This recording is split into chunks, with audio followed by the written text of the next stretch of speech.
इस पवित्र धरा पर बैठे सभी मेरे भाई बंधुओं को मेरा नमस्कार।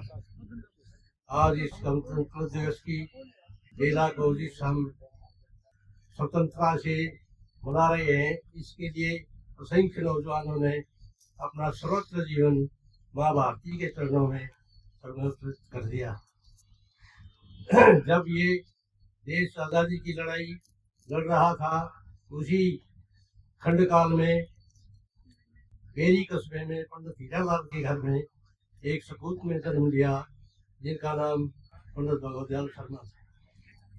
मैं ज्यादा तो उनके बारे में नहीं जानता, लेकिन कुछ समय मेरा उनसे संपर्क रहा है, उस खंडकाल के बारे में बताऊंगा।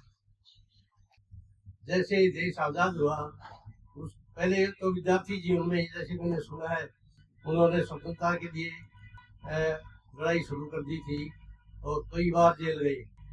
उसके पश्चात जैसे ही देश आजाद हुआ तो 1950 से 1962 तक वो इंटक के प्रधान बने, जिसमें उन्होंने मजदूर वर्ग के लिए बहुत ही बढ़िया बढ़िया कार्य किए, जिससे वो मजदूरों के मसीहा कहलाए। 1962 में झज्जर हल्के से पंडित जी ने विधानसभा का चुनाव लड़ा और एक कड़े मुकाबले में वो विजयी घोषित हुए। तत्पश्चात पंजाब सरकार के वो पंजाब कांग्रेस कमेटी के अध्यक्ष रहे 1962 से 31 सितंबर 1966 तक।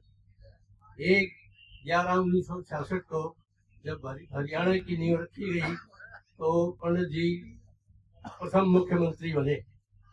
तत्पश्चात 1967 में आम चुनाव हुए, उसमें पंडित जी यमुनानगर से चुनाव लड़े थे और वहां भी विजयी घोषित हुए। और मार्च 1967 में दूसरी बार भी पंडित जी मुख्यमंत्री बने। शायद इस बात का कम लोगों को पता है कि पंडित जी 2 बार मुख्यमंत्री बने हैं।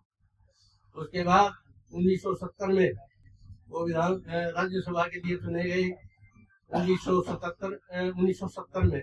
और 1977 में जब आम चुनाव हुए तो जनता पार्टी आ चुकी थी और वो करनाल से उन्होंने लोकसभा का चुनाव लड़ा, जिसमें वो 4.5 लाख वोटों से विजयी घोषित हुए, जो कि पूरे भारतवर्ष में सर्वप्रथम थे। उसके बाद 1977 में ही उनको उड़ीसा का कार्यभार एज ए राज्यपाल पद के लिए उनको नियुक्त किया गया और 1980 में मध्य प्रदेश का चार्ज भी दिया गया और उसके बाद फिर 1984 तक वो मध्य प्रदेश के राज्यपाल रहे। उसके बाद में पंडित भगवदयाल जी, जहाँ तक मैं उनके संपर्क में रहा था और मैं जानता हूँ, वो अपनी बात के धनी थे, सच्चे व्यक्ति। जो बात कह दी वो अटल होती थी, उसको करना ही करना होता था। इसलिए हम आज उनको स्मरण करते हुए ये कसम लें कि हमें जो है ना, पंडित भगवदयाल के पद चिन्हों पर चल करके अपने जीवन को सफल बनाए। जय हिंद, जय भारत।